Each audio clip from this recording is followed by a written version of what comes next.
Hey guys, so God gave me this like a little bit differently of looking at Ruth and Boaz.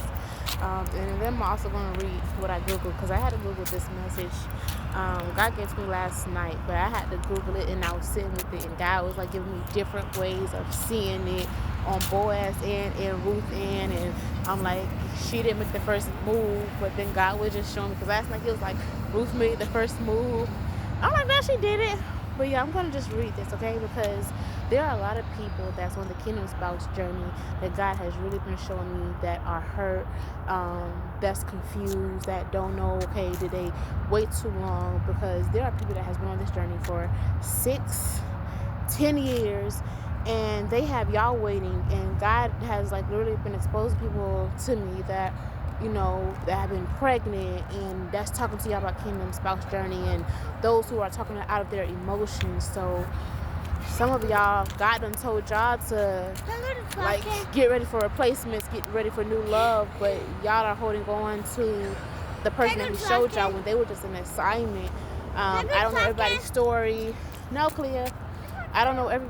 Go ahead.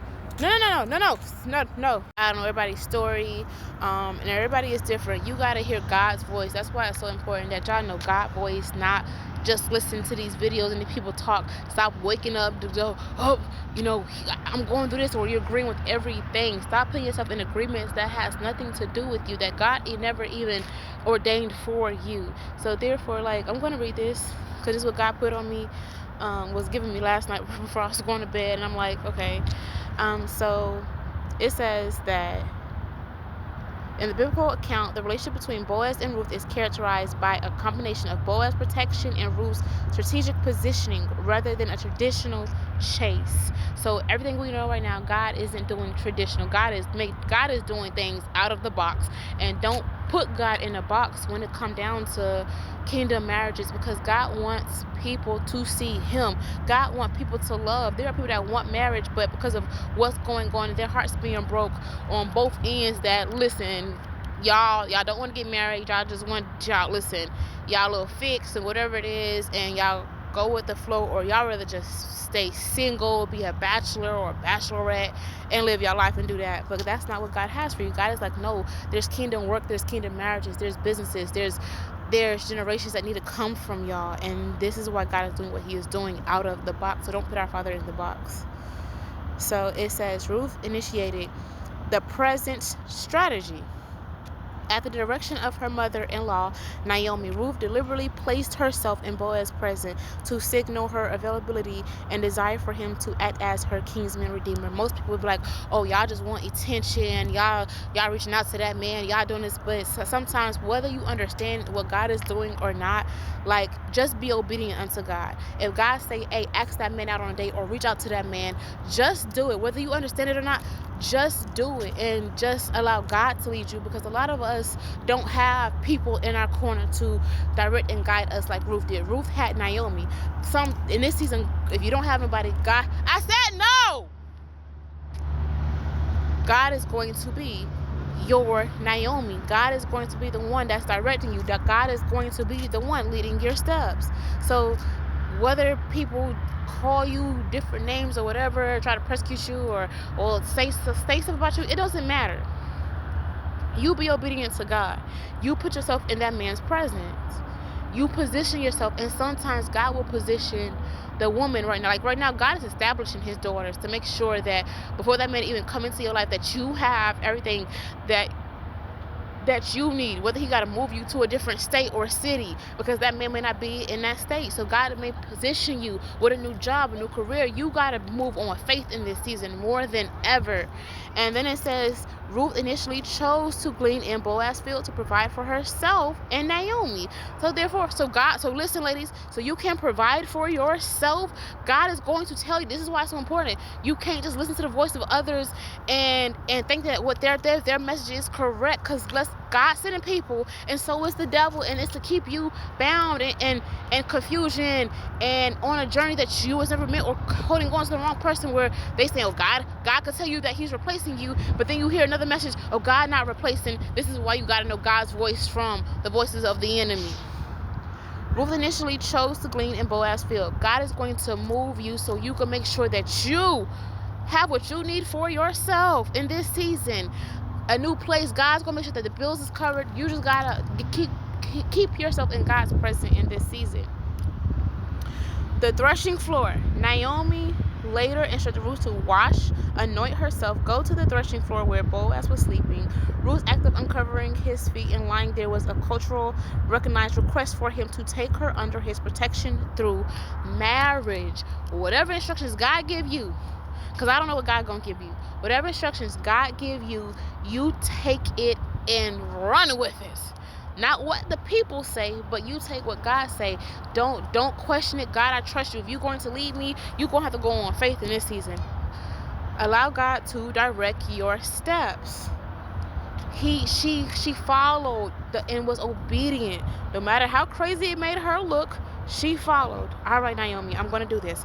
All right, God, because if you don't have a Naomi, God is going to be your Naomi. So allow him to position you to where you need to be.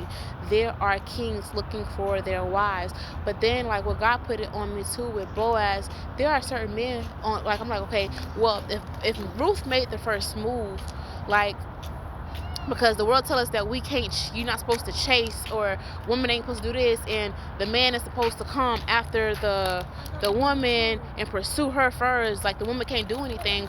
But why would God allow Ruth? Go ahead, go and check. Why would God allow Ruth to make the first move? And then like God, like I don't know, it's the way that God talks to me. And we're gonna read what Boaz says. So Boaz pursuit and protection. Boaz noticed Ruth first due to her reputation for loyalty and hard work. So by Ruth positioning herself where God has her and making herself being noticed in his presence, by doing whatever God asks her to do, he's able to see her, witness her. She don't always have to be there, but there's certain things that God will have you do that will make that man see you. Early favor. Before any formal proposal, Boaz took initiative to protect Ruth in his fields, ensuring she was safe and well fed. Boaz would have never seen his Ruth if she didn't position herself or make it known, like, hey, like just doing, you ain't gotta be all extra, doing things for attention, but whatever God asks you to do, just do it. Hey, go reach out to the man so y'all can have a conversation.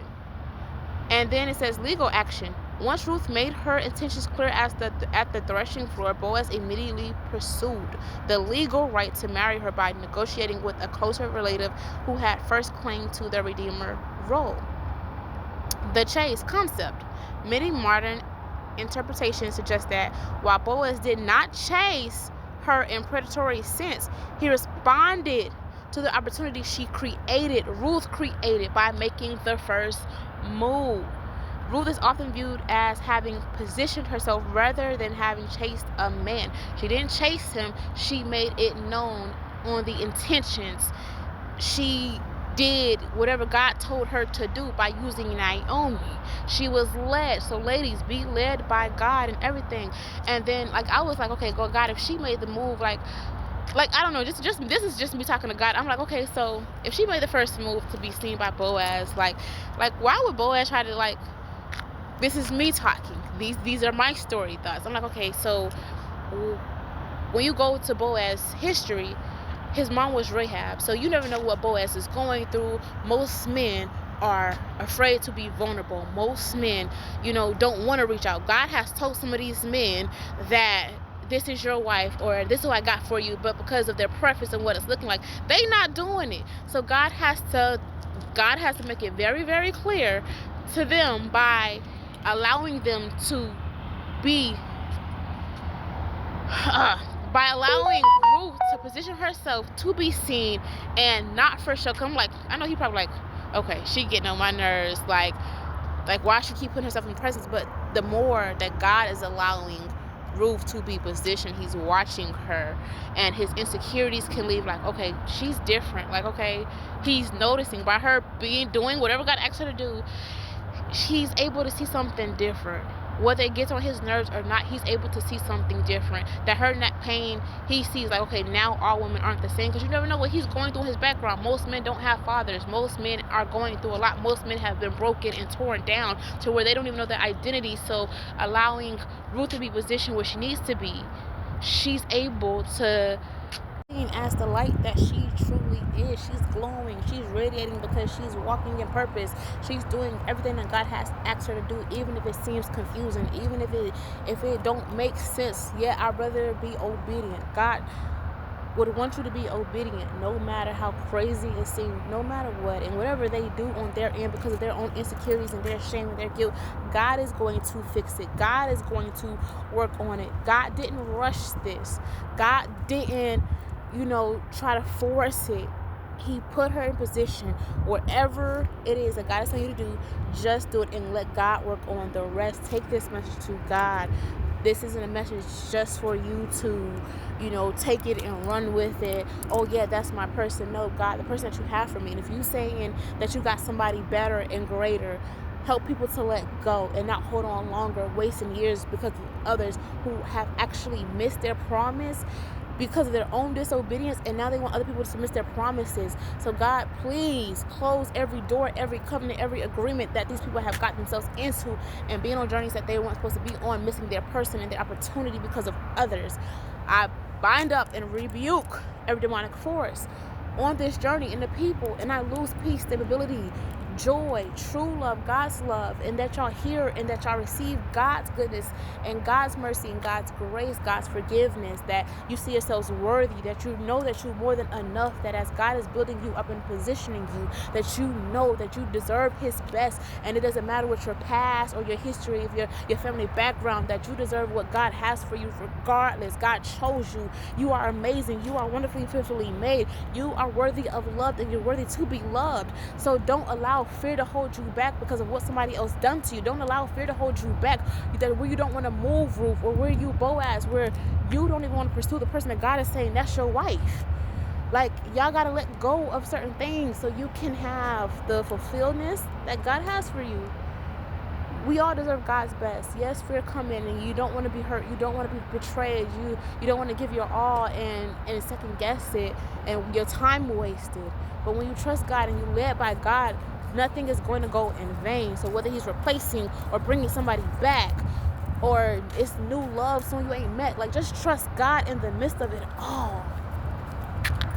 So I hope this helps whoever needs to help, and that y'all take this message to God and sit at his presence. This is not no message for the itchy ears. This message is not for y'all. I hope y'all can't hear this. I hope it reach who it's for.